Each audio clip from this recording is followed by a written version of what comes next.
ये लड़की एक आइसक्रीम खरीदना चाहती है ताकि गर्मी कम हो सके। आदमी ने उससे पूछा, तुम कौन सा फ्लेवर चाहती हो? लेकिन वो आधी देर तक कुछ बोल ही नहीं पाई। अचानक दरवाजा अपने आप बंद हो गया। लड़की को मजबूरी में उंगली से इशारा करना पड़ा। सब कुछ सामान्य लग रहा था, पर तभी अचानक कुछ अजीब हो गया। दुकान के बाकी ग्राहक चौंक उठे। आदमी ने मुस्कुराकर शांति से पूछा, तुम ठीक हो?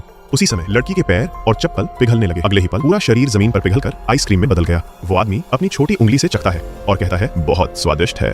वो दांतों का खोल उठाता है, फिर पोंछा लगाता है और अभी अभी बनी उस आइसक्रीम को फ्रीजर में सजाकर रख देता है। अब वो अगले ग्राहक का इंतजार करता है। उधर लड़की की माँ को अभी तक कुछ नहीं पता। गर्मी बहुत ज्यादा है। वो फ्रिज खोलती है, एक आइसक्रीम निकालती है और बिस्तर पर बैठकर उसे चाटने लगती है। पर जैसे ही आइसक्रीम खत्म होती है, वो देखती है कि डंडे पर कुछ अजीब सी बात लिखी है, मैं पूरी रात तुम्हारे साथ रहूंगा। वो ज्यादा ध्यान नहीं देती और सीधा डस्टबिन में फेंक देती है।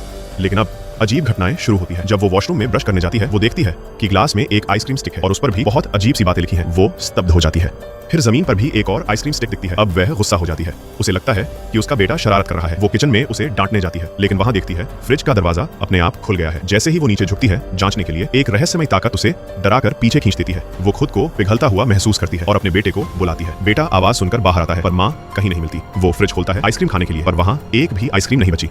अब वो बाहर जाता है एक आइसक्रीम खरीदने, तो देखता है बिल्कुल सामने एक आइसक्रीम वैन खड़ी है जिसमें रंग बिरंगी आइसक्रीम रखी है। लड़का बहुत खुश हो जाता है और जल्दी से वहां पहुंचता है। जैसे ही वो आइसक्रीम लेता है, अगले ही सेकंड वो कांपने लगता है। फिर स्क्रीन काली हो जाती है। अब लड़का एक बंद कमरे में कैद है। वो आइसक्रीम वैन धीरे धीरे वहां से निकल जाती है। अब बताओ, क्या तुम अब भी आइसक्रीम खाने की हिम्मत रखोगे? इस कहानी को कोई वॉइस ओवर नहीं समझा सकता। अगली बार और भी खतरनाक कहानी आएगी।